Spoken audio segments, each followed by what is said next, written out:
a entrar en el examen, pues obviamente más lo que nosotros pues hemos explicado acá, ¿verdad? Estudien porque este examen lo voy a hacer muy, muy exigente por una sencilla razón, que este examen va a ser de carácter virtual.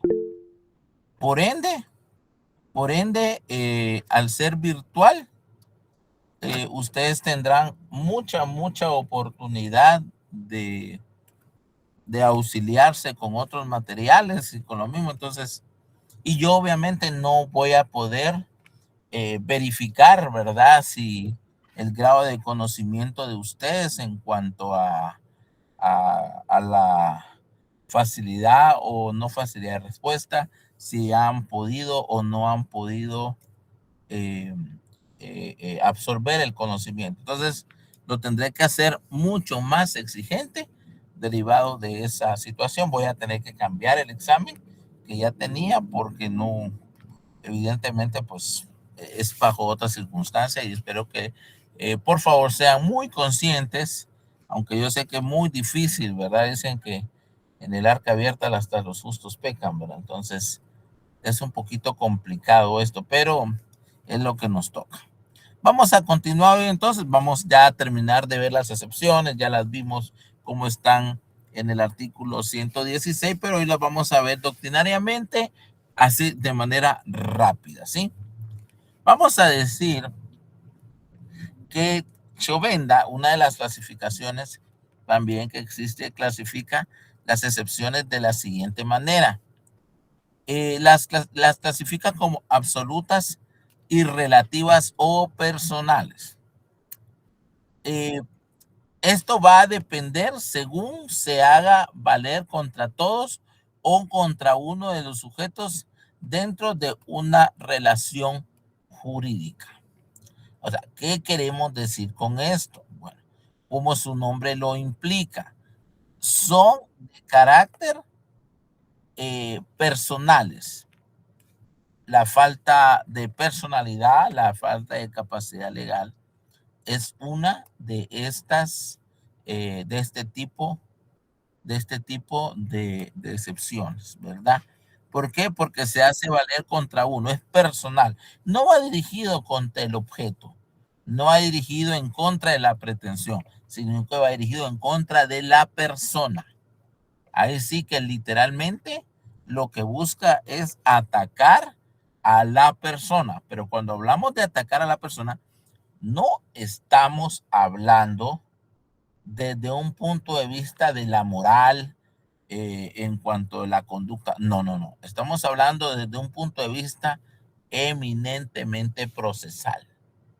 Es decir, una persona no tiene la titularidad del derecho, por lo tanto carece de legitimación activa y como carece de legitimación activa, pues esa persona no puede tener un proceso en mi contra. A eso nos estamos refiriendo. También tenemos perentorias y dilatorias.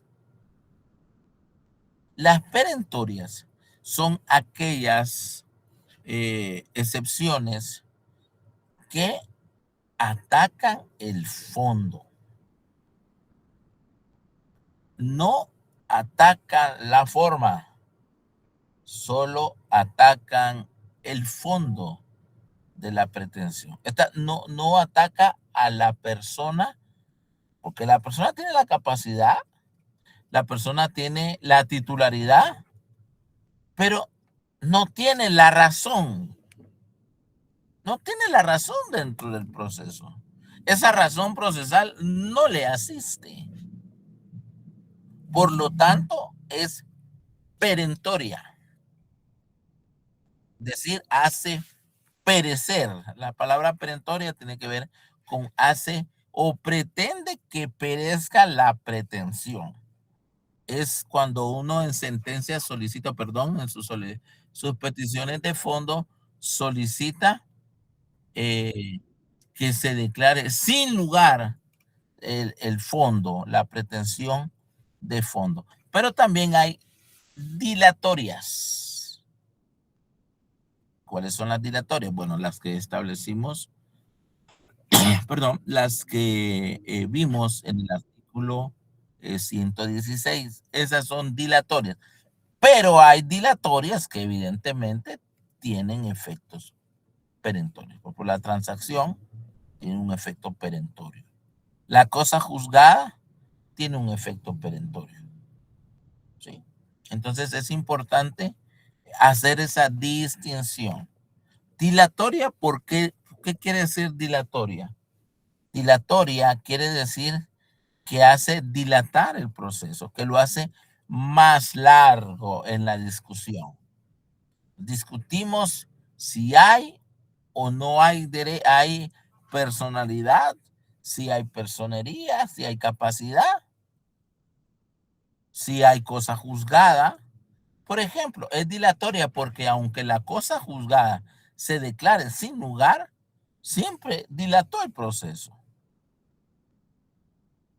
Hizo que tardara más, porque nos fuimos a un incidente, que se abrió a prueba, porque tuvo todas las fases propias del incidente. Por lo tanto, es obvio que dilató el proceso, lo hizo más tardado. Y eso le hizo ganar tiempo al excepcionante, en este caso al demandado, y por ende es dilatorio. O sea, ¿qué quiere decir? Dilatorio, si se declara con lugar, tiene un efecto perentorio en algunas de ellas, y si se declara sin lugar, de todos modos dilató el proceso. De ahí viene, la expresión o la denominación que son dilatorias, Y perentorias, pues como ya se los expliqué, son excepciones que hacen perecer la pretensión de fondo, lo que pretende el actor en este caso, ¿sí? ¿Vamos bien ahí? Sí, sí. Ok, perfecto. También tenemos, bueno, en este caso, las perentorias anulan definitivamente la acción. Ejemplo, la prescripción es una que anula la acción cuando es declarada con lugar, por supuesto. Y en el segundo caso, eh, y la prestación y la segunda excluyen la acción como actualmente existen, es decir, simplemente hacen dilatar el proceso, ¿verdad? O sea, cumplen esa función más allá del fondo, cómo se vaya a decir. También tenemos las excepciones sustanciales y las procesales. Las sustanciales se refieren a las condiciones de la acción, ¿sí? O a los presupuestos procesales. Ahora bien, son como dos polos de los cuales estoy hablando, o una división de dos, de dicótoma en este caso. Sustanciales tienen que ver con el derecho sustantivo. Son aquellas que ven, que se basan en la falta, por ejemplo, de la condición porque no se ha adquirido el derecho. Esas son prácticamente sustanciales. Y las procesales, propiamente dicho, tenemos, por ejemplo, la demanda defectuosa. Esa no tiene que ver con el aspecto sustantivo, sino con un aspecto meramente procesal, con un aspecto en el cual la persona no cumple presupuestos procesales, no consignó adecuadamente el nombre del juzgado, omitió alguno de los requisitos establecidos en el 61, 62, 106, 107 del Código Procesal Civil y Mercantil. Es decir, nos encontramos con algunos de esos aspectos. O sea, vemos una vez más dos tipos: sustanciales, que tienen que ver con el derecho sustantivo, y procesales, las cuales están definitivamente con los requisitos que debe llenar el proceso para poder componer la litis, ¿verdad? Y tenemos por último las simples y las reconvencionales. ¿Cuáles son las simples? Bueno, las simples son todas las que conocemos, ¿sí? Es decir, cuando nosotros venimos y utilizamos ya sea excepciones previas o excepciones perentorias o incluso privilegiadas. Pero las reconvencionales son las que van más allá. Cuando aparte, recuérdense que según también Chovenda, creo yo lo decía, que es todo medio de defensa que tengo dentro del proceso. No solamente la excepción pura, sino todo aquel medio de defensa que tenemos, ¿verdad? Todo medio de defensa del cual yo hago. Entonces, ¿qué sucede? Una reconvención constituye también una excepción, un medio de defensa reconvencional.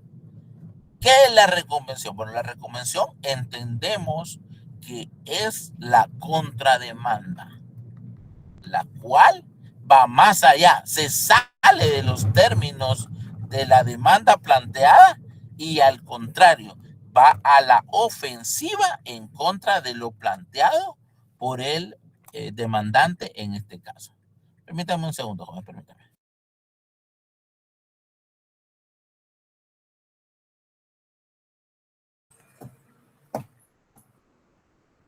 Nos vemos allá en San Juan. Ah.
Muy bien, jóvenes, continuamos. Entonces, les decía que las reconvencionales constituyen la reconvención.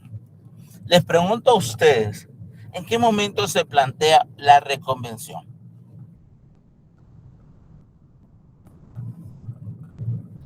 Perdón, La joven dice. contestación. Con la contestación de la demanda. Exacto, exacto. Se plantea en el momento de la contestación de la demanda. ¿Y cuáles son los requisitos? Los mismos. Fíjense que plantear una reconvención es un poquito complicado. La ley no establece una forma, aunque sí dice o sí establece que es en el momento, pero y dice los mismos requisitos que una demanda, pero ¿cómo hacerlo? Como es en el mismo escrito, ojo, debe ser en el mismo escrito de la contestación de la demanda. No puede ser en un escrito distinto. O sea, no es de que venga la persona o el abogado y presente la contestación y a continuación un escrito de reconvención. No. Tiene que ser en el mismo escrito. Y ahí viene, por ejemplo, en donde cuando hay medios probatorios, uno tiene que hacer doble apartado.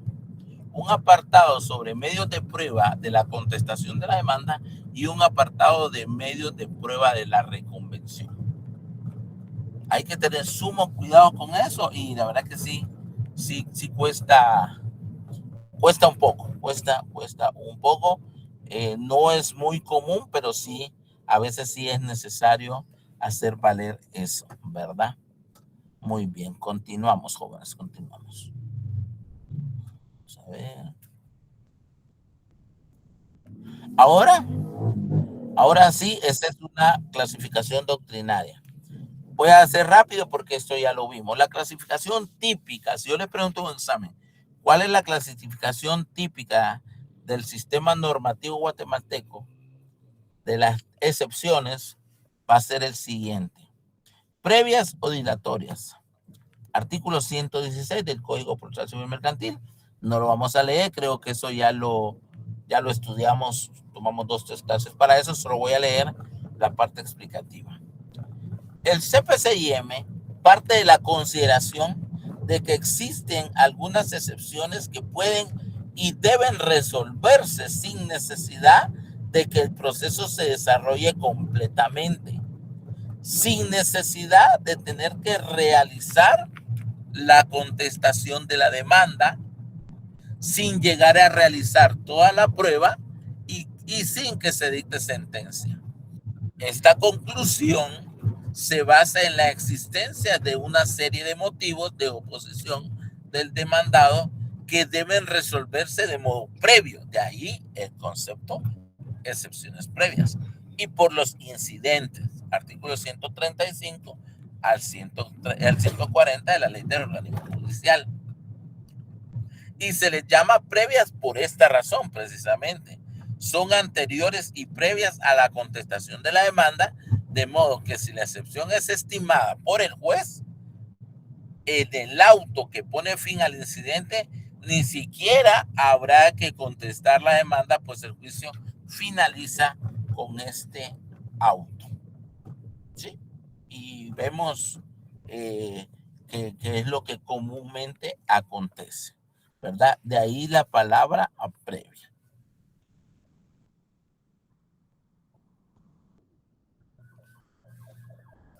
Después tenemos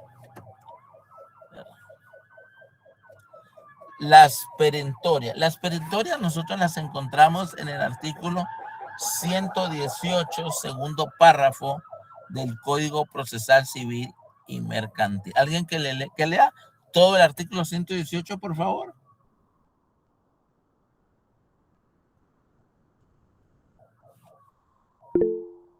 ¿Yori? ¿Me puedo ayudar, licenciado?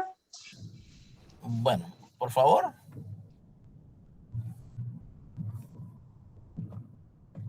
Dijo 118, ¿verdad, Luke? ¿Perdón? 118. 118, por favor. Contestación de la demanda. La contestación de la demanda deberá llenar los mismos requisitos del escrito de demanda. Si hubiere de acompañarse documento, será aplicable lo dispuesto en los artículos 107 y 108. Al contestar la demanda, debe el demandado interponer las excepciones perentorias que tuviera contra la pretensión del actor.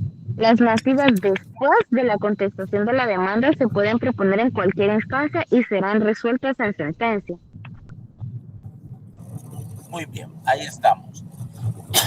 Entonces, tenemos que las perentorias solo se denominan perentorias. Sin embargo, no establece cuáles son las perentorias.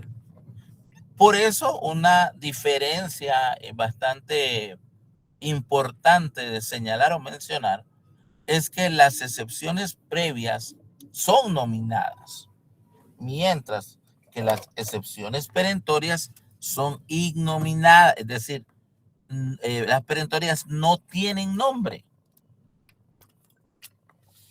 ¿Quién entonces les da nombre?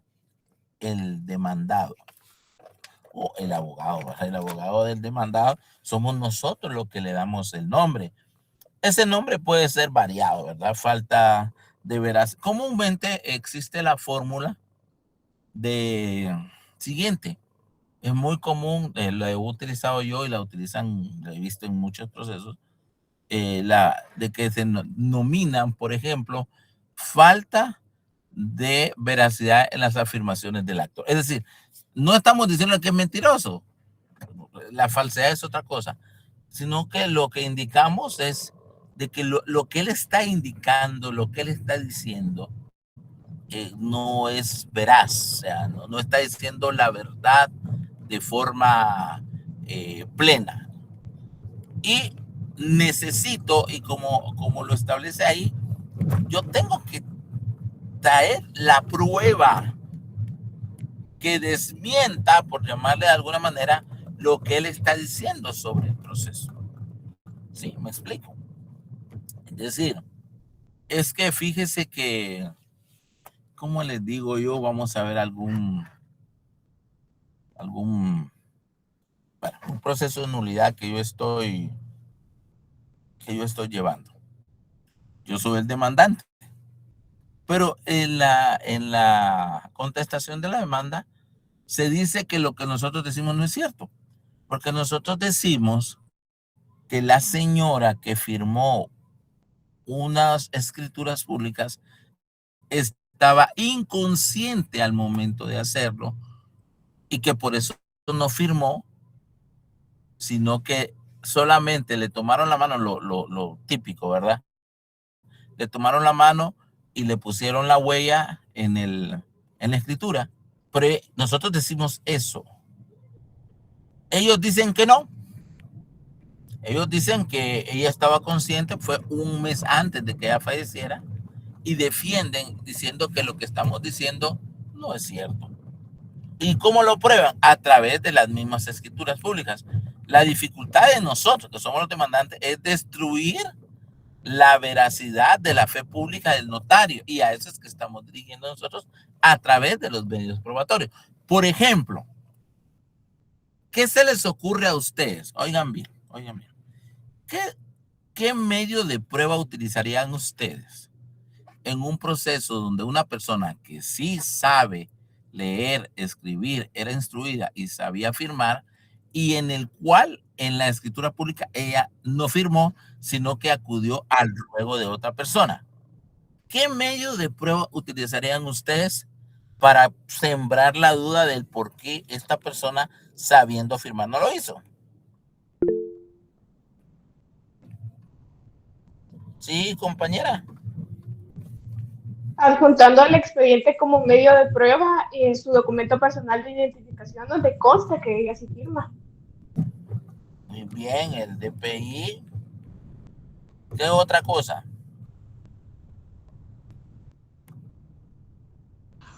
Constancia de que cursó estudios que le permiten leer, escribir y firmar correctamente. Eso es más complicado, porque es una persona grande, va a ser un poquito complicado conseguir eso. Nosotros lo que hicimos fue una certificación del DPI, en donde aparecía la firma de la persona. ¿Sí? Aparte, un mandato, aparte un acta notarial de requerimiento de un sucesorio testamentario que ella llevaba, también utilizamos. O sea, varias pruebas para demostrar de que ella siempre firmaba, y hoy por casualidad, un mes antes de morir, pues no firmó. ¿Sí? O sea, es la prueba. La propia escritura, ¿vale? ¿Sí? En la propia escritura va la firma de los propietarios. En la escritura, ¿qué dice? Va la firma de los propietarios, ¿no? El notario. El propietario. Que ella tenía. Es que ella es la propietaria. O sea, Ajá. ella es la propietaria y ella no firmó, sino que lo hizo una persona a ruego. Ahora, el problema es que esa persona a ruego es pariente. Entonces nosotros estamos tomando que ella, como pariente, no podía firmar. Esa es la discusión, pero ¿cómo probamos? Bueno, estamos probando a través de las certificaciones de nacimiento de abuela, madre e hija, que hay un vínculo, que es prohibido que sean parientes cuando hay un interés manifiesto. Esa es la discusión y esa es la litis, el objeto de el hecho controvertido, llamémoslo de esa manera. Ahora, ellos tendrán que probar lo que sí es cierto, que todo se hizo en ley.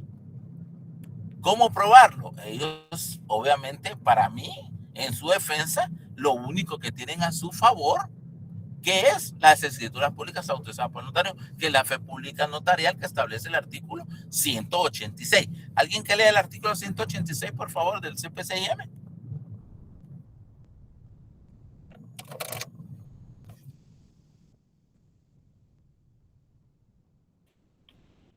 Jóvenes. Artículo 186. Autenticidad de los documentos. Los documentos autorizados por notario o por funcionario o empleado público en ejercicio de su cargo producen fe y hacen plena prueba, salvo el derecho de las partes de redarguirlos de nulidad o falsedad. Los demás documentos a que se refieren los artículos 177 y 178, así como los documentos privados que estén debidamente firmados por las partes, se tienen por auténticos salvo prueba en contrario. La impugnación por el adversario debe hacerse dentro de los 10 días siguientes a la notificación de la resolución que admita la prueba. Sin embargo, los documentos privados solo surtirán efectos frente a terceros desde la fecha en que hubieran sido reconocidos ante juez competente o legalizados por notario. Muy bien, gracias. Ahí habla de dos aspectos, un aspecto meramente procesal, que es la prueba, y un aspecto sustantivo. El aspecto sustantivo es el derecho de la parte a redarguirlos de nulidad, ya sea dentro del proceso o para iniciar un proceso, basado, por ejemplo, en el artículo 1301 y todo lo de la nulidad también que tenemos en el Código Civil. Entonces, ¿cuál es el punto acá? El punto acá es que la perentoria, esa busca matar la pretensión. En el caso que les estoy planteando, que es obviamente un caso real que yo estoy diligenciando, que estoy dirigiendo, en este caso es evidente que yo soy el que está planteando la nulidad, yo soy el que está planteando la acción y ellos quieren destruir la pretensión que yo dirijo. ¿Sí? Ahora tendrán. La ley es clara en el sentido de establecerse que la carga de la prueba es para cada una de las partes. El que dice algo tiene que probar por qué lo está diciendo. Y el que niega tiene que probar. Ahora bien, ¿cuál es la ventaja de los instrumentos públicos? Que están dotados de fe pública. O sea, ellos se tienen por válidos. Y por eso el registro de la propiedad los inscribe, porque están autorizados. Y es parte de la certeza jurídica que nos gobierna. Pero esa certeza jurídica también tiene que ver con el derecho de las partes de redarguirlos. Y eso es en el caso cuando uno redarguye, cuando uno demanda, pues tiene el derecho de la otra parte de defenderse a través de estos medios, ¿verdad? Que son en este caso hubo varias excepciones. Creo que una fue falta de personería, la otra fue falta de la condición o el plazo a que usted sujete la condición o el derecho que se haga valer. Eso lo explicamos hace un par de noches y pues fueron declaradas todas. Apelaron, cosa que no es apelable, que yo no sé por qué ahora hay criterio de que se le está dando curso a apelaciones de esta naturaleza, cuando es clara la ley que establece que solo los autos que pongan fin al proceso, no los autos que declaren sin lugar una excepción, sino los autos que pongan fin. Es decir, si hubiera puesto al fin, nosotros tenemos el derecho de pedir, pero les están dando, o sea, a veces es lo que a veces es un poco contradictorio, porque los jueces exceden en sus facultades, ¿verdad? Y realmente si la ley es clara, el artículo 8, el artículo 10 de la ley del organismo judicial es claro que uno no puede irse al espíritu cuando es claro. La apelación solamente es contra autos que resuelvan excepciones previas que pongan fin al proceso y las sentencias. Eso es lo único que es apelable. Pero le han dado trámite y pasamos 6 meses en sala para que la sala diga sí, es cierto, es sin lugar, ¿verdad? Entonces, pero bueno, nuestro bendito sistema está hecho de esa manera. Las perentorias entonces son las que pueden oponerse con la contestación de la demanda y siempre tienen la naturaleza de materiales, ¿sí? Tienen que ver con el objeto. Las excepciones perentorias no son números clausus, o sea, no son un número cerrado como las previas. Las previas sí son un número cerrado, como sucede con las previas, y en lugar de una lista, lo que hace es clasificar los hechos atendiendo a su efecto sobre la relación jurídico-material afirmada por el demandante.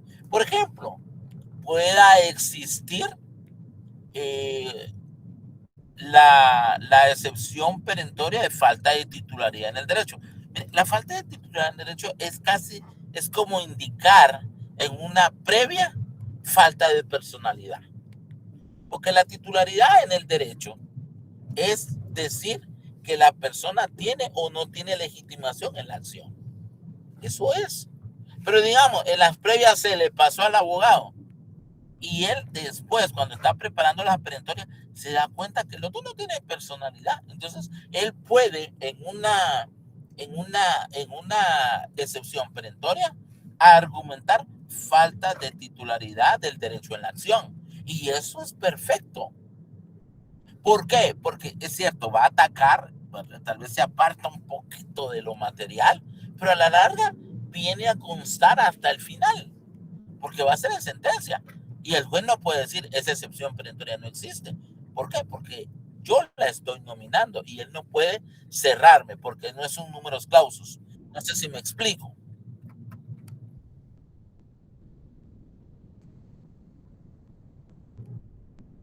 ¿Está claro ahí?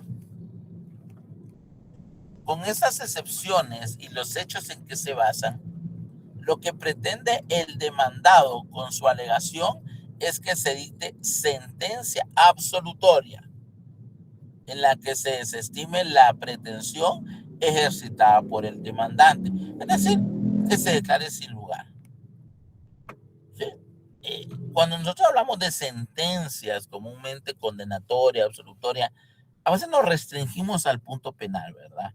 Porque ahí las sentencias son se declara culpable o se declara no culpable, porque la palabra inocente realmente no se usa. La inocencia es una presunción dentro del ámbito penal, ¿sí?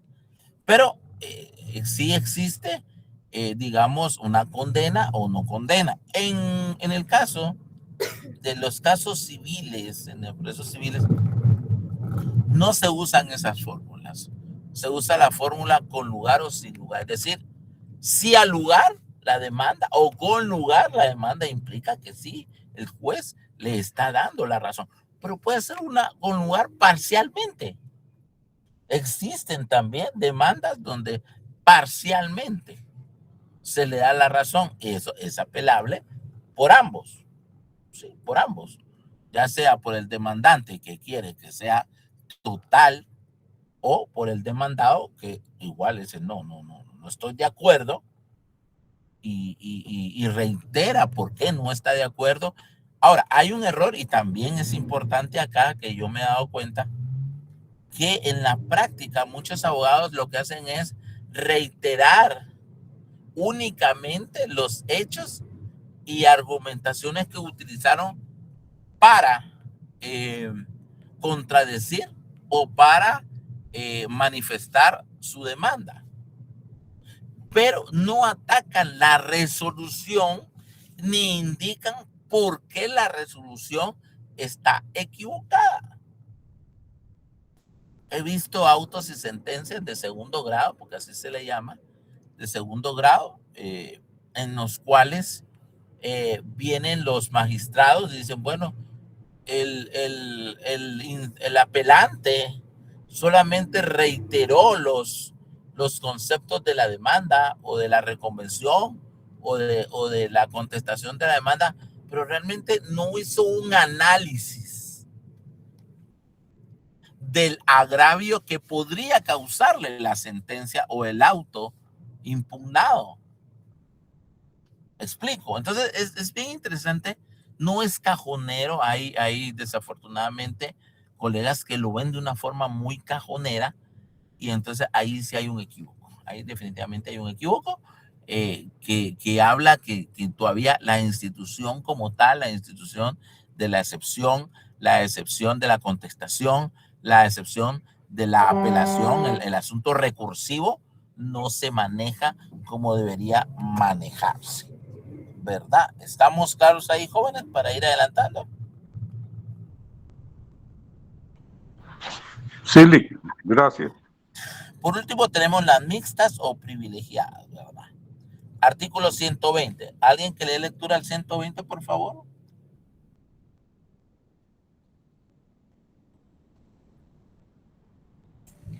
Artículo 120. Interposición de excepciones previas. Dentro de 6 días de emplazado, podrá el demandado hacer valer las excepciones previas. Sin embargo, en cualquier estado del proceso podrá oponer las de litisdependencia, falta de capacidad legal, falta de personalidad, falta de personería, cosa juzgada, transacción, caducidad y prescripción. El trámite de las excepciones será el mismo de los incidentes. Muy bien, gracias. Existen las excepciones privilegiadas. O sea, una categoría que es una especie de categoría intermedia. No es mixta como tal. ¿Sí? No es mixta como tal, aunque se les dice mixtas, pero porque son previas y tienen un efecto perentorio. Pero quiero llevarlos al asunto de lo privilegiado. Se les llama privilegiada precisamente porque tienen la categoría de poderse interponer en cualquier momento. O sea, que no es necesario un momento específico. Obviamente, eso tiene que ser antes de sentencia, ¿verdad? Cuando después de sentencia ya precluyó la oportunidad procesal. Ahí ya es otro rollo. Ahí incluso, ¿qué les digo? Cuando continúa, por ejemplo, la falta de personalidad es motivo de casación, por ejemplo. Sí, es motivo de casación. Entonces, es importante tener claro. Mixta, o sea, por ejemplo, una excepción de falta de personalidad,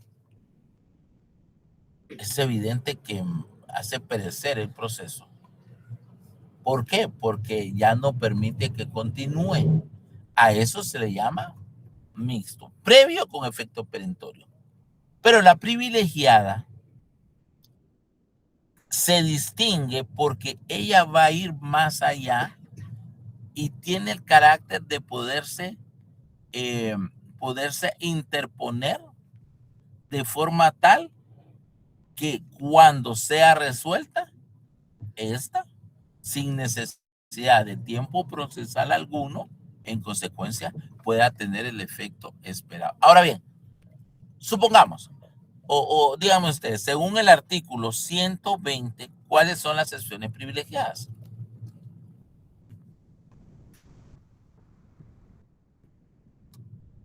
Jóvenes. Dependencia, falta de capacidad legal, falta de personalidad, falta de personería, cosa juzgada, transacción, caducidad y prescripción. Muy bien. Quiere decir eso que estas excepciones previas, si al abogado se le pasó y no pudo interponer estas excepciones, él tiene carta libre para interponerlas cuando se le dé la gana, o existirá en la práctica algún condicionante para poderla presentar. ¿Qué opinan ustedes?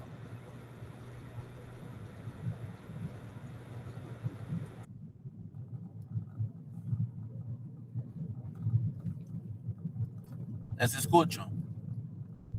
Lo que menciona ahí, licenciado, que el trámite será el mismo de los incidentes. No. Ahí estamos hablando del trámite. Estoy hablando del condicionante. Es decir, hablemos de la falta de personalidad. Como el abogado no se percató que había falta de personalidad, se abre a prueba y antes de la vista él presenta esa excepción.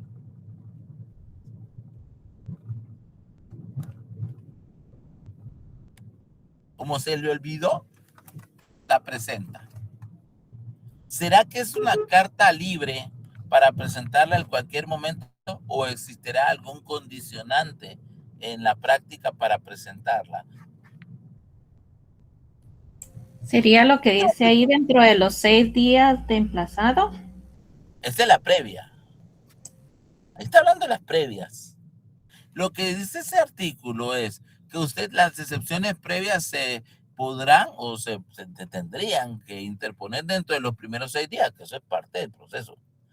Pero en cualquier etapa del proceso pueden interponerse la transacción, la falta de personalidad y las que están establecidas en el artículo 120. Pero la pregunta es, ¿qué requisitos tienen que llenar esas excepciones para poder ser presentadas en cualquier etapa del proceso?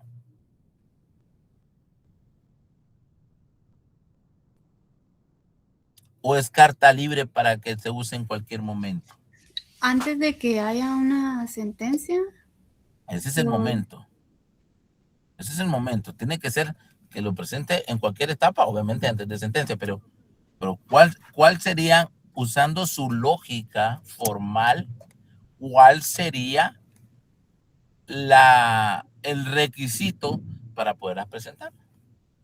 Porque yo, si me presenta, por ejemplo, si la persona ya conoce, fue demandada, conoce el contenido, ¿por qué no me presentó la falta de personalidad antes como excepción previa y se le ocurre hacerlo ahora después del periodo probatorio? Y yo me cuestionaría por qué. Entonces, en la práctica, les voy a decir cómo funciona. En la práctica, ese tipo de excepciones, entiéndase, las privilegiadas, se pueden interponer, pero si el hecho en que se basan nacen después de la contestación de la demanda. Ejemplo, prescripción. Yo llevé un proceso en el cual en un juicio sumario demandaron a un cliente por las benditas tarjetas de crédito. Sí. Dentro del periodo probatorio, sucede que no adjuntaron el contrato de crédito. Entonces yo no tenía manera de medir los tiempos de la obligación porque no existía el contrato. ¿Qué hice yo? Yo esperé que presentaran el contrato. Cuando ellos presentan el contrato, yo me doy cuenta que en efecto la sospecha que había prescrito la obligación,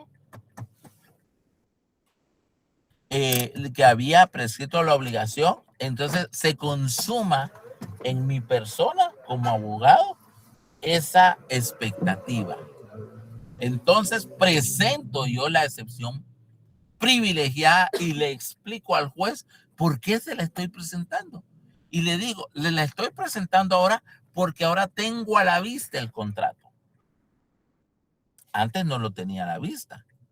Y en el contrato está que esa obligación ya prescribió y hago las cuentas a razón de tiempo. Entonces, no es una carta abierta.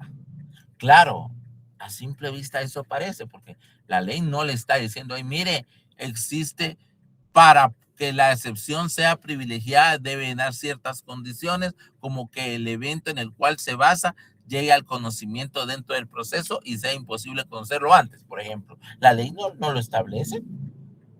La ley dice, en cualquier etapa del proceso usted puede presentar estas y estas. Pero en la práctica, los jueces han ido creando un criterio que se basa precisamente en eso. ¿Por qué? Y tiene lógica, es decir, no creo que el legislador haya querido dar carta abierta para que en cualquier momento simple y llanamente se me pasó y le vuelvo a presentar, le presento una previa porque entonces no, como que carece de sentido. Entonces, la lógica indica en la práctica que el evento en el cual se basa debe de estar basado. Por ejemplo, una transacción, el documento no lo encontraba, estaba en una escritura pública, pero la escritura pública no la tenía. Que si indagó, la buscó, fue al archivo de protocolos, encontró, le dieron una certificación y entonces ahí sí, mire, hasta ahorita me la extendieron, aquí está. Entonces hay maneras. Entonces, esto para la práctica, eso no nos lo dicen en la facultad, jóvenes. A mí no me lo enseñaron. Y mi maestro de Derecho Procesal Civil nunca me explicó esto, pues, ¿verdad? Pero en la práctica así funciona porque, pues, gracias a Dios, uno es litigante, ¿verdad? ¿Estamos ahí? Bueno, si no hay pregunta, aquí terminamos las excepciones. ¿Por qué le dedico yo bastante tiempo a las excepciones? Porque son vitales dentro. Un abogado, un litigante que no conozca, no maneje bien las excepciones, pues sus posibilidades de éxito son bajas. Por eso es parte del tema es ser un buen abogado litigante, pues tiene que manejar bien, obviamente todo, una buena demanda, el asunto recursivo, todo es importante, ¿verdad? Ahora bien, doblamos la hoja y avanzamos a los actos procesales. ¿Sí? Para entender esto, recuérdense lo que es acto jurídico y hecho jurídico. ¿Qué es un hecho?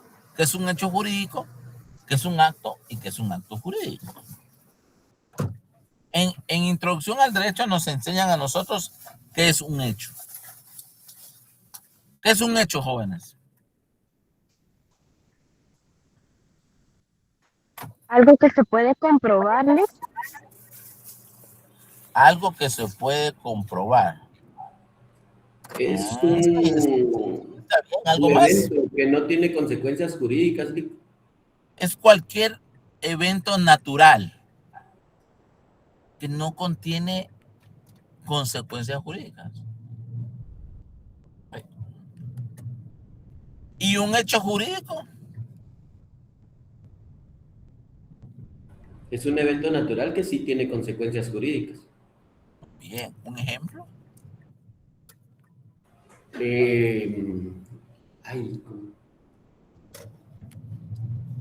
Un aluvión, Lick. Un aluvión, la abulsión, los terremotos que generan múltiples consecuencias jurídicas, pagos de seguro, terremotos, tormentas, la pérdida de cosechas. Por ejemplo, comienzan las deudas, o sea, ejecuciones, es decir, o sea, hay una serie pero esos son hechos jurídicos. ¿Por qué? Porque el ser humano no tiene poder sobre ese hecho jurídico. Es decir, no lo está manejando. ¿Me explico? No está manejando el hecho jurídico él. Pero hay consecuencias jurídicas. Ahora, teniendo eso, evidentemente el acto jurídico es el acto o es el fenómeno donde está la intervención humana. ¿Sí? Ahí está la intervención humana que genera consecuencias jurídicas. Denme un ejemplo de acto jurídico que no sea contrato.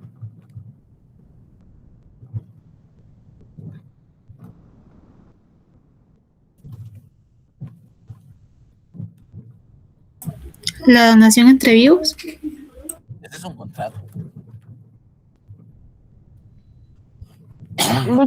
Perdone mi pregunta. Usted dijo que un acto jurídico es el fenómeno donde hay una intervención humana. Así es. Ok, gracias. ¿Un testamento, licenciado? No es un contrato.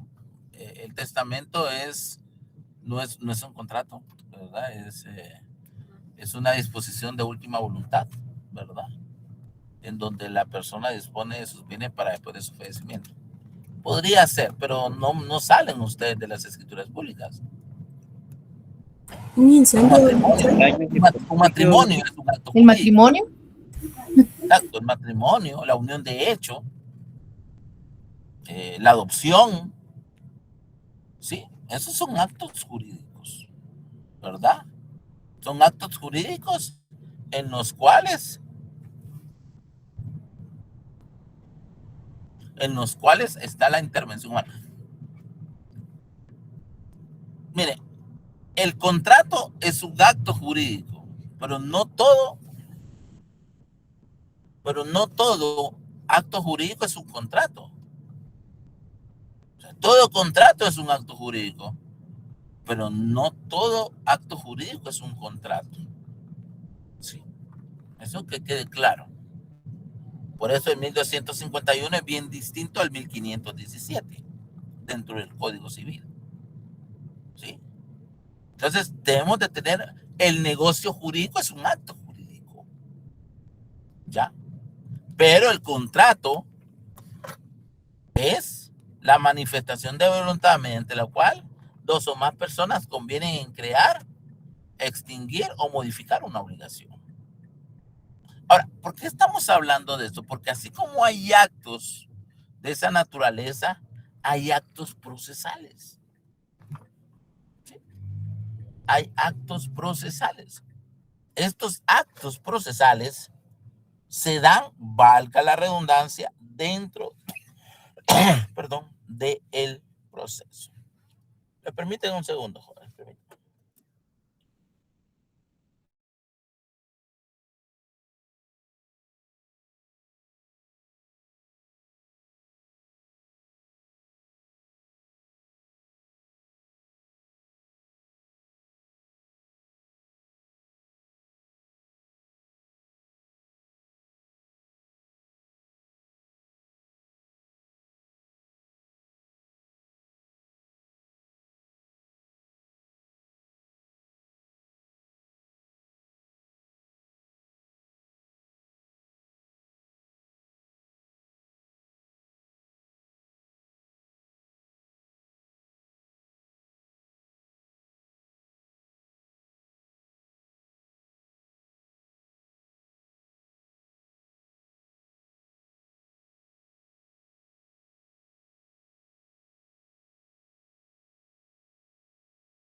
Muy bien, jóvenes.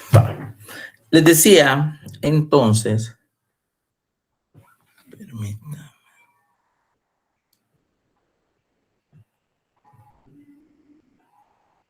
permítanme, jóvenes, que...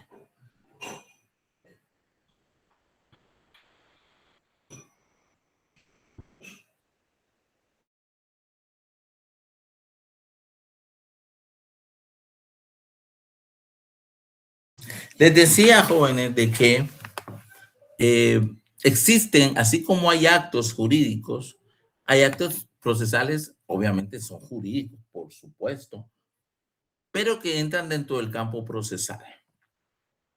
Y vamos vamos a definirlo de la siguiente manera. El acto procesal es aquel acto o acaecimiento caracterizado por la intervención de la voluntad humana, o sea, ahí vamos en algo muy genérico, por la cual se crea, modifica o extingue. Ahí vamos nuevamente a algo genérico de lo que hemos visto. Alguna, ahí viene lo distinto, alguna de las relaciones jurídicas que componen la institución procesal. Ahí ya no estamos en algo genérico aplicable al concepto general que hemos estado charlando. No, aquí ya estamos hablando de algo muchísimo más concreto. Y lo voy a repetir. Acto o acaecimiento caracterizado por la intervención de la voluntad humana, por la cual se crea, modifica o extingue alguna de las relaciones jurídicas que componen la institución procesal. Hay relaciones jurídicas. Por ejemplo, ¿cuáles son las partes dentro de un proceso civil, jóvenes? ¿Cómo se les denomina procesalmente?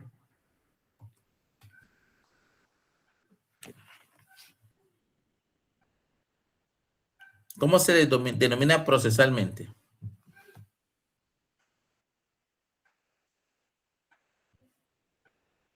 Jóvenes. El acreedor y el deudor. No. Sujeto activo y sujeto El acreedor y el deudor es una relación de crédito.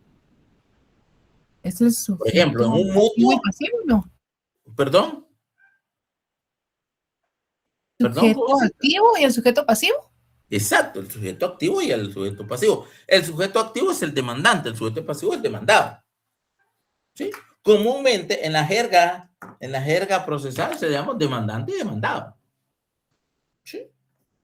Y decimos el demandante o el demandado, señor juez, eso comúnmente usamos. En una ejecución usamos la palabra ejecutante, ejecutado. ¿Sí? En un incidente, el incidentante y el incidentado. En un amparo que utilizamos, el amparista, el tercero y la autoridad denunciada. Se usa mucho.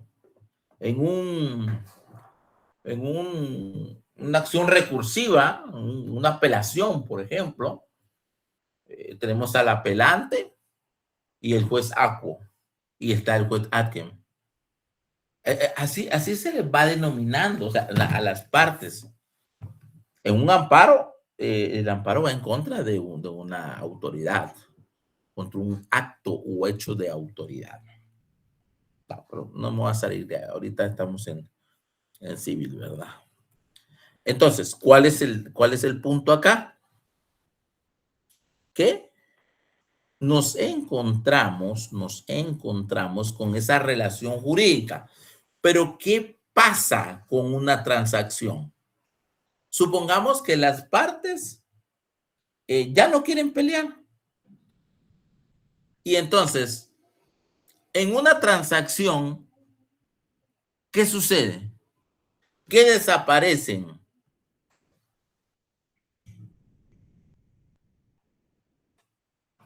Las pretensiones, licenciado. Desaparece la relación jurídica. Porque en una transacción ya no hay demandante y demandado, porque ambos, ¿qué acuerdan? Poner fin a la litis.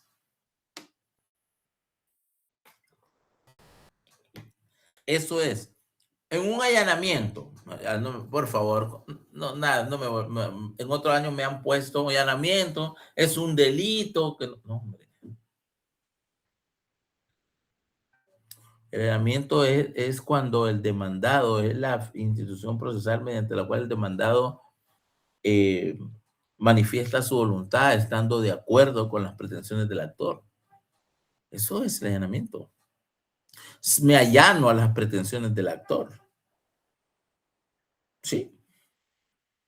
La aceptación de las pretensiones, como dice la compañera. Yo digo, sí, es que fíjese que él me causó daños y perjuicios por 5,000 quetzales. Sí, estoy de acuerdo, señor juez, se lo voy a pagar. Estoy de acuerdo. ¿Y qué pasa con esa pretensión?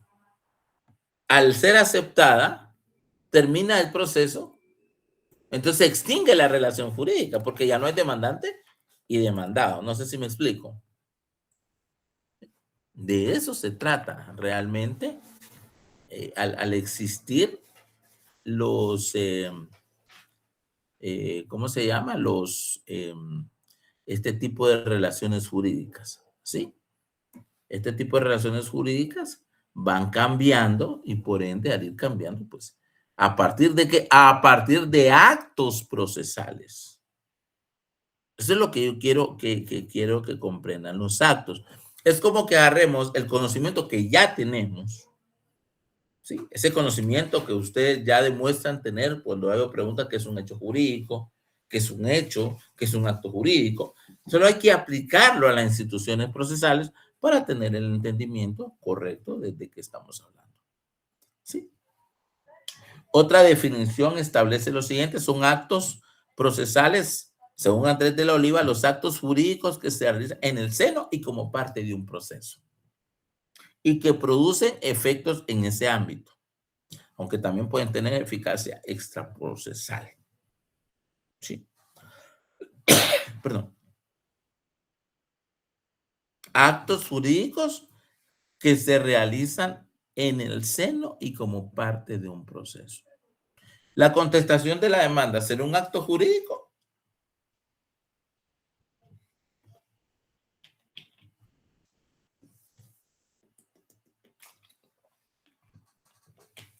Jóvenes, la contestación de la demanda es un acto jurídico. Sí, licenciado. Por supuesto que es un acto jurídico. Crea consecuencias. ¿Por qué? Porque se entabla la litis real. Un buen proceso desde el punto de vista técnico es el que contiene no solamente la pretensión, sino la contestación que va en contra de esa pretensión. Porque esto nos va a ayudar a definir y a entender realmente cómo funciona el proceso. Yo me recuerdo cuando todavía era estudiante, comenzaba a trabajar, o sea, ya hace muchísimos años. Y me recuerdo que había un abogado en el bufete. Y un día me dijo, mire, Rafa, me dijo, el día que usted vea un ordinario y sustancie un ordinario, se va a dar cuenta y va a aprender lo que es un proceso. Y tenía toda la razón. Absolutamente toda la razón. Porque en el ordinario, en el juicio ordinario, se desarrollan todas las instituciones. Claro, no se utilizan todas las instituciones, pero sí están al alcance de todas las instituciones y pueden desarrollarse y pueden hacerse, digamos, es donde es más amplio esa oportunidad de la litis. En el sumario también lo es, pero en menor medida. En el oral es reducido realmente, el juicio oral es muy reducido. Claro, atiende a cierta naturaleza, por supuesto, y por eso es reducido.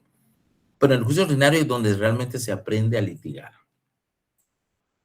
Me recuerdo que en paz descanse el licenciado, pero sí era una observación muy válida y yo se las transmito el día de hoy también, ¿verdad? Los que, no sé, yo creo que ya casi nadie trabaja en jurídicos, pero hay que acercarse, hay que ver si tienen la oportunidad antes de graduarse de hacer pasantía, pero no en una institución pública.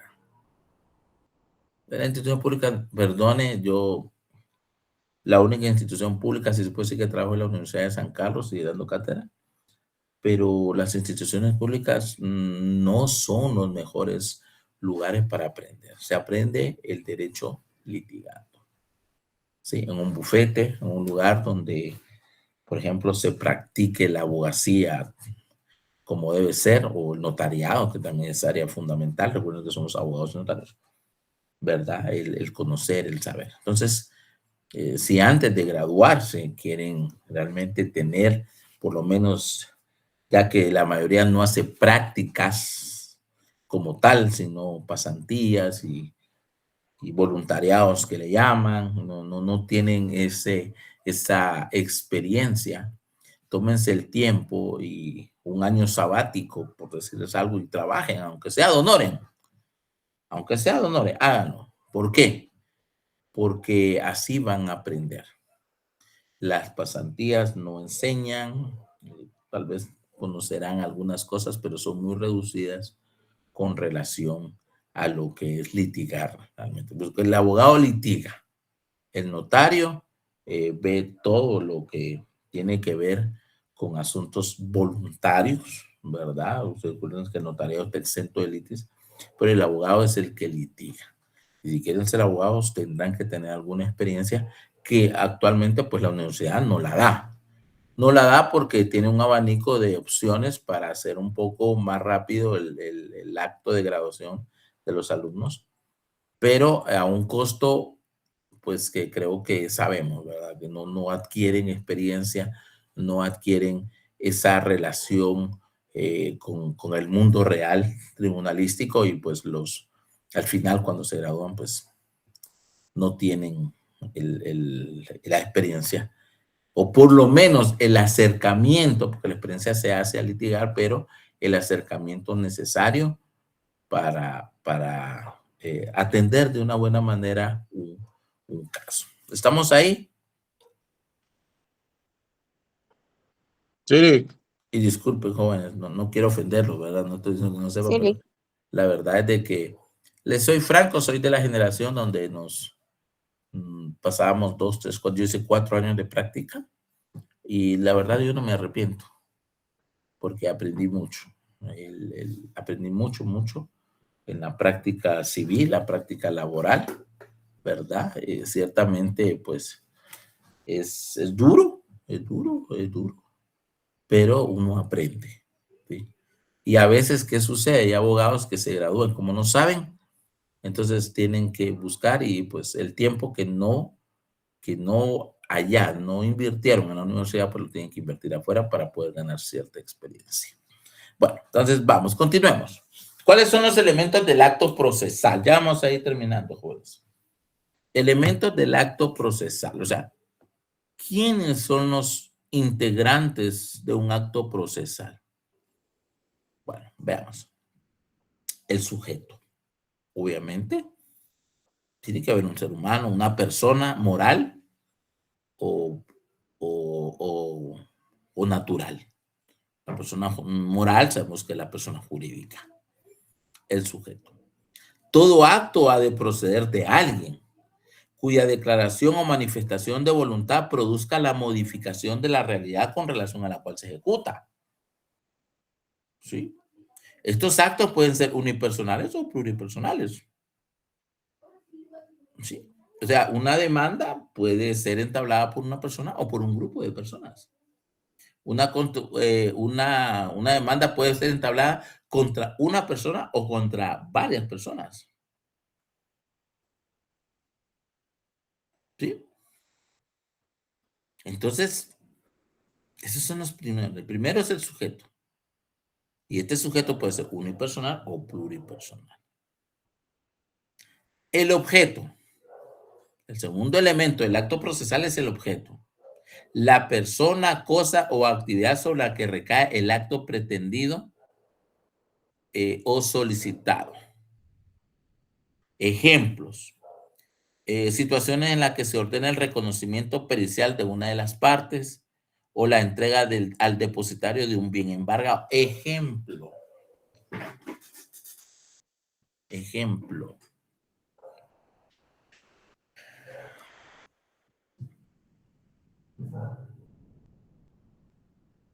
Un vehículo.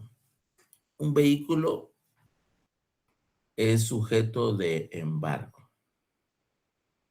Pero dentro de la medida precautoria también se solicita el secuestro. Para que exista embargo y secuestro debe haber un depositario, que es la persona a la cual se le va a entregar. Entonces, ahí el acto procesal es solicitar que la medida precautoria o no precautoria de embargo y secuestro sea entregado a tal persona. Ahí obviamente hay una modificación de la realidad, porque al momento de ser ejecutada ese acto, se desapodera a la persona del vehículo y se le entrega a otro sujeto procesal, que es auxiliar del juez, de conformidad con el CPCIM. Él va a ser un auxiliar del juez, denominado depositario. Entonces, a él se le va a entregar el vehículo. Allá cambia el mundo a través de este acto procesal. Dentro de un proceso. Yo ya participé en un secuestro de vehículos. Es bien interesante. Cuesta, eso también fue un poquito, que le digo, complicado, porque la gente, pues nadie, en Guatemala no es muy común que se secuestren vehículos, pero se hace. Y la persona la bajamos del carro realmente, con el auxilio de la policía. La bajamos y le quitamos el carro y se le entregó al depositario. ¿Va? Y pues se lo llevó a un depósito. Trabajamos en un banco y pues se llevó el depósito del banco. Ya. Ahí hay un acto procesal. Ese es el objeto. Puede ser, como les repito, ese tipo, o que le digo, un discernimiento para hacer un requerimiento. La entrega de cosas embargadas, la intervención de un establecimiento comercial, todo eso, ¿verdad? Son actos procesales dentro del proceso. Y la transformación es el efecto o consecuencia material. ¿Ya? Puede ser momentáneo o permanente. Eso va a depender de los resultados del proceso. En el caso que les estoy dando, por ejemplo, un secuestro de un vehículo, en ese caso, supongamos la persona viene y paga el monto reclamado o la obligación reclamada, en ese momento y se le regresa, evidentemente, se le retorna. Entonces fue momentáneo. Pero ¿qué sucede si eso no acontece? Entonces viene el depositario, se lo entrega al ejecutante o al demandante, depende del tipo de proceso. Y él se puede ir a una subasta a efecto de recuperar el dinero, y entonces ya el efecto es un efecto permanente. No es un efecto momentáneo. Va a depender, no todos obedecen a la misma situación, sino que va a depender mucho, va a depender de otros actos jurídicos, ¿verdad? Allanamientos, oposiciones, cumplimientos, sentencias, va a depender de otros actos jurídicos procesales también.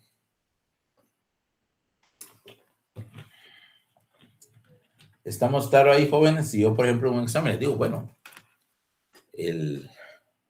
la intervención de la caja de una empresa es un acto procesal, ¿sí o no?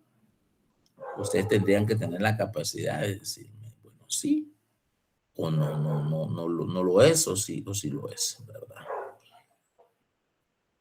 ¿Preguntas, jóvenes? Pregunten hoy o callen para siempre. Lick nos va a compartir las diapositivas. Ya lo mencioné, compañera.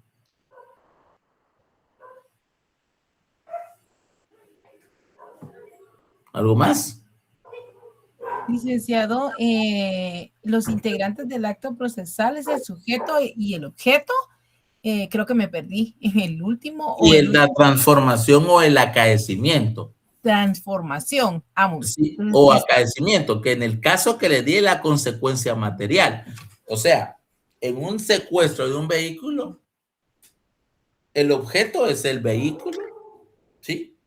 Que va a ser desapoderado. Y cuando eso acontece, hay una transformación. ¿Por qué? El mundo real, la persona que tenía el vehículo, deja de tenerlo. Y hay una obligación que nace en el depositario, porque el depositario tiene obligaciones. Por ejemplo, una de las obligaciones es presentarle el vehículo, en el caso del secuestro de un vehículo, al juez cuando sea requerido por este, o que dé cuenta de la administración de dicho vehículo. ¿Sí? O sea, nacen relaciones jurídicas. Pero ¿qué pasa si no se puede? Entonces, no nace, aunque él haya sido nombrado depositario, pero no se puede llevar a cabo el secuestro por X o Y razón. Supongamos que el vehículo realmente ya no existe, fue desaparecido, aunque en el papel esté, pues no se puede, no nace una relación jurídica. Y lo que hace el depositario es dar informe de que no fue posible llevar a cabo el secuestro, ya no nace la obligación. Nació la obligación formal, pero material no nació, porque no se pudo llevar a cabo el secuestro. No sé si me explico. ¿Ya? Entonces, sí. son Sí, esos, este es el sujeto o los sujetos, porque emana de la voluntad, el objeto, que es sobre lo que recae un reconocimiento judicial. Yo antier estuve en un reconocimiento judicial, por ejemplo, ¿verdad? Y llega la juez y dice, bueno, ¿dónde comienza la casa? Y le enseñan como, son como de frente, como a casi 20 metros. Y le dice a la señora, porque es un sumario el que estamos llevando, de reivindicación de la posesión. Y viene y le dice, y entonces, si usted no puede entrar aquí, ¿por dónde entra a su casa? La vecina me da permiso y abrió la puerta. Mire, yo por aquí entro. Ah, perfecto. Es que yo no entendía, dijo la juez, porque nosotros presentamos un álbum de fotos y decía, yo pensaba que era la parte trasera y que, bueno, está viendo el patio, ¿no? Pero usted no puede entrar a su casa porque aquí está tapado. Exacto. Ah, bueno, ahora ya entendí bien. O sea, obviamente, eso lo decimos en la demanda, pero el reconocimiento judicial era para que ella constatara por sus propios ojos de la razón o el objeto que nosotros estamos pretendiendo, que es que le liberen a ella el espacio que tiene frente a su casa. ¿Sí? Ahí ya hay un objeto. Y la transformación, ¿cuál va a ser? En sentencia, porque eso va a ser en sentencia, cuando diga, bueno, con lugar y se ordena, pues, despejar el área para que ella pueda entrar libremente a su casa. ¿Sí? ¿Estamos ahí? Bueno, ya vamos terminando, jóvenes. Vamos a ver. Esto viene en el examen, los actos procesales. Hay una clasificación de los actos procesales. Voy a hacer rápido.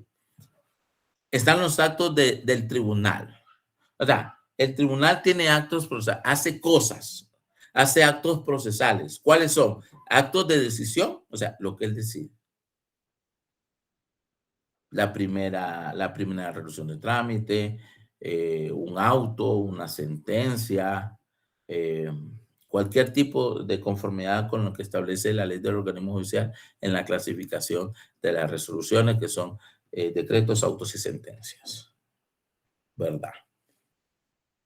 Actos de comunicación, que no son nada más ni nada menos que las notificaciones, pero también existen los oficios, los despachos, los exhortos, los suplicatorios. Esos son actos de comunicación. ¿Sí? Comúnmente entre las partes, al demandado, al demandante, al demandado, al tercero, al perito, al depositario, cuando hay depositario, al interventor, cuando hay un interventor, es decir, a cualquiera, ¿sí? Que es sujeto procesal. Los terceros no son partes dentro del proceso, pero son sujetos procesales. Y actos de documentación, que son los actos de documentación en donde se deja constancia de los actos de las partes. Comúnmente en el derecho civil, evidentemente es escrito. Pero hay audios también, donde ahora es común que en familia, por ejemplo, que pues mucho es oral, queda grabado y solo dan un acta sucinta. En penal es donde más se ve que está grabado en actas, solo dan un acta sucinta y hay grabaciones de las audiencias. Esos son los actos procesales y voy rápido, ¿verdad? Estos son los actos del tribunal. Pero también tenemos los actos de las partes, entre los cuales debe distinguirse aquellos que son actos de postulación y actos que implican la disposición del derecho. Estos, a su vez, se dividen en actos de obtención, es decir, los actos que yo le pido.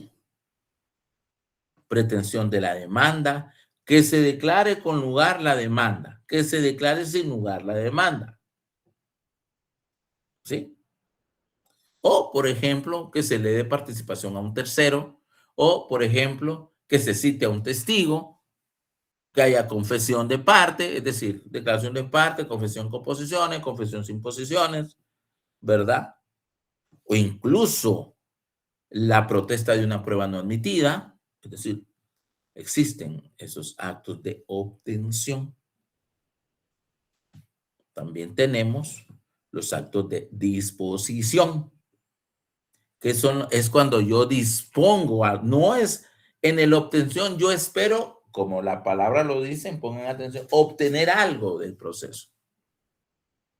Pero los actos de disposición, yo ya estoy disponiendo de mi posición dentro del proceso. Y pongan mucha atención a esto, y no se van a perder. Este tipo de actos, por ejemplo, el allanamiento.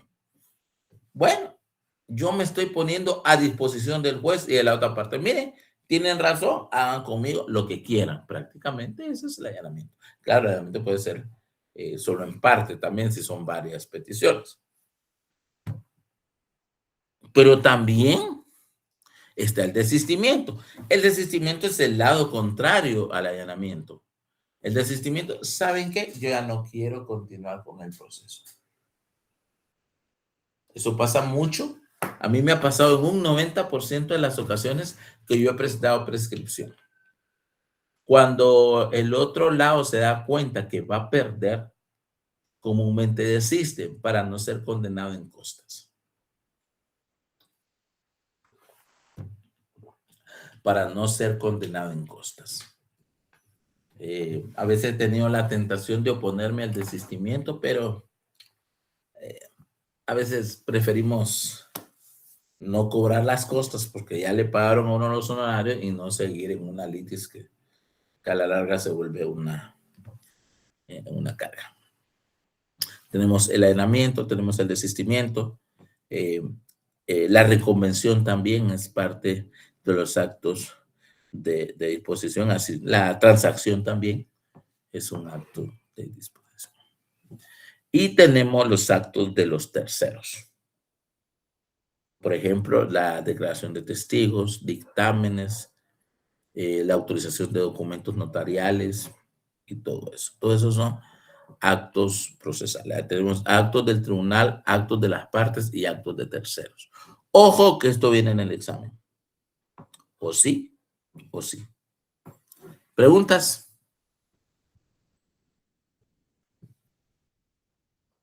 Jóvenes. ¿Todo quedó claro? Sí, licenciado. Sí, licenciado, gracias. Miles gracias. El examen entonces creo que es el jueves, ¿no? Así es, licenciado. Sí, licenciado. Entonces yo voy a subir el examen a Classroom.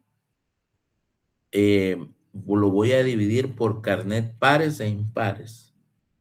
La dinámica, de una vez se los digo, aunque yo voy a colgar las instrucciones tanto en el Classroom como en el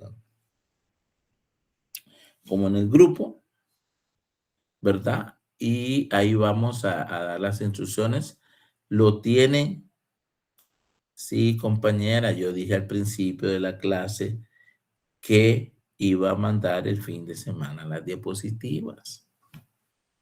Bueno, voy a poner las instrucciones, ustedes tendrán que imprimir. No quiero excusas. Licenciado, que mi casa, la computadora, que la impresa. Hoy por hoy, todos tenemos acceso a la tecnología. Sí, no tenemos excusa. Que fíjese Lee que esto, que fíjese Lee que aquello. No, no se vale.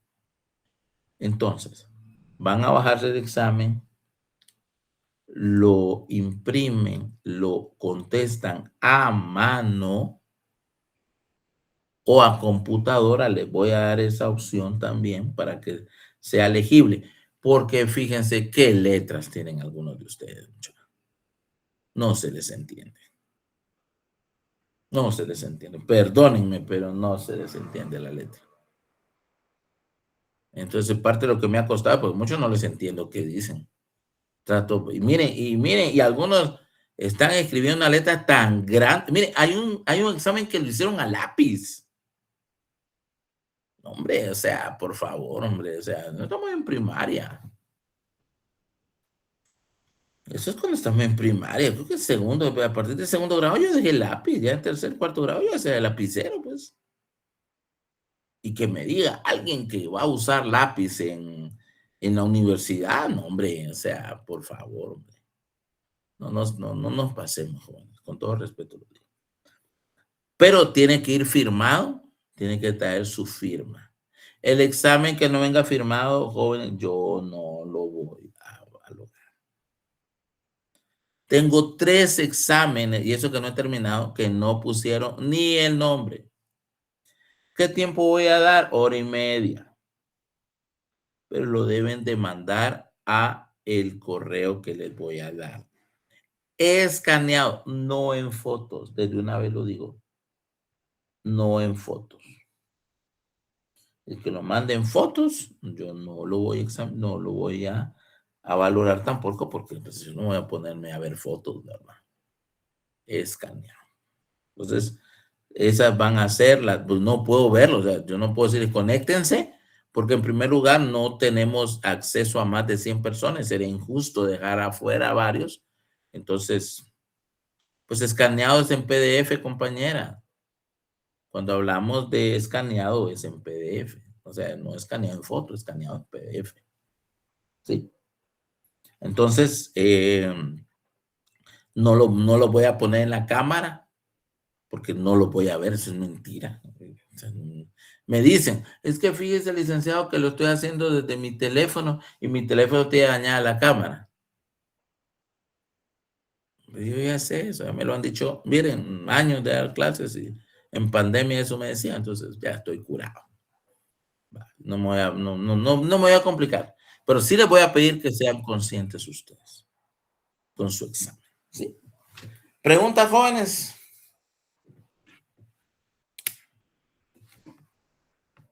No hay preguntas. Bueno, entonces. Muchas gracias, licenciado. Yo espero el día de mañana. Voy a tratar de hacerlo mañana en la mañana porque sí, la verdad que sí tengo muchísimo que hacer. De hecho, tengo una asamblea el día domingo. Tengo que ir a Misco a levantar actas por una asamblea de vecinos. Entonces sí voy a estar un poquito apretadito. Entonces voy a tratar el día de mañana de mandarles la diapositiva, la segunda. Ojo, entra tanto la primera como la segunda. ¿Oyeron? Entra el contenido que hemos visto, primera, segunda diapositiva, lo que he explicado en clase y casos sobre lo que estamos viendo. Si no hay más, pues Dios les bendiga, jóvenes. Les deseo un feliz fin de semana. Estudien bastante para sus exámenes. Muchas gracias. Gracias, licenciado. Feliz noche. De nada, de noche. Mire, perdón, los muchachos que no han hecho su segundo parcial, su primer parcial, ¿están en la clase? Sí, aquí estoy, Lick. Ah, qué bueno. ¿Y la compañera? ¿Trinidad? ¿Levantó la mano? No. Sí, licenciado, disculpe, ¿para firmar el parcial se puede digital o tiene que ser en físico? Perdón. Sí, sí, para firmar el examen se puede en digital, o sea, con alguna aplicación digital. ¿Usted tiene firma electrónica? No, pero hay, por ejemplo, donde trabajo como el banco, firmo electrónicamente, no sé si se puede así. No, tiene que hacerlo físico. Tiene que hacerlo físico. Okay. O sea, usted lo imprime, por ejemplo, usted hace su examen, lo imprime, lo firma y ya lo escanea en PDF y ya me lo manda. Sí. Licenciado, disculpe, ¿y si no tenemos impresora? Ah, pues no sé, eso ya no puedo hacer nada yo. Tendrá que ver que le presten o al... Miren, perdonen, o sea, hoy tenemos acceso a tanta tecnología que ahí sí no puedo hacer mucho yo. ¿Verdad? Tal vez en el trabajo, no sé. Ahí sí que van a tener que ver ustedes cómo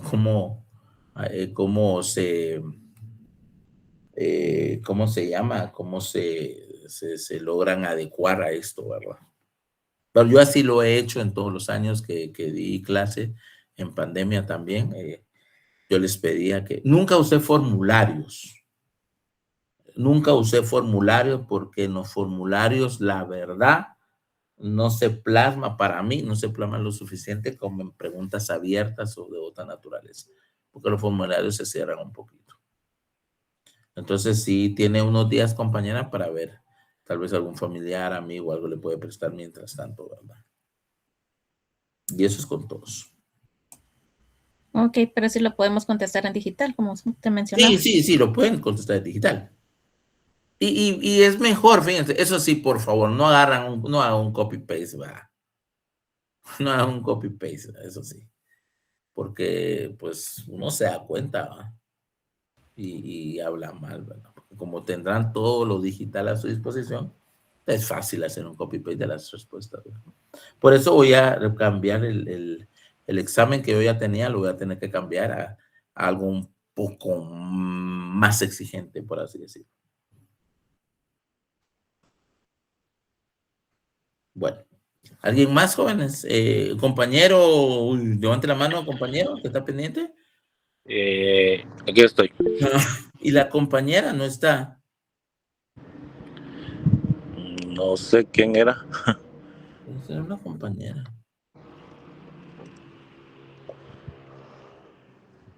Bueno. Mire, pues, los demás pueden retirarse, jóvenes, no hay pena.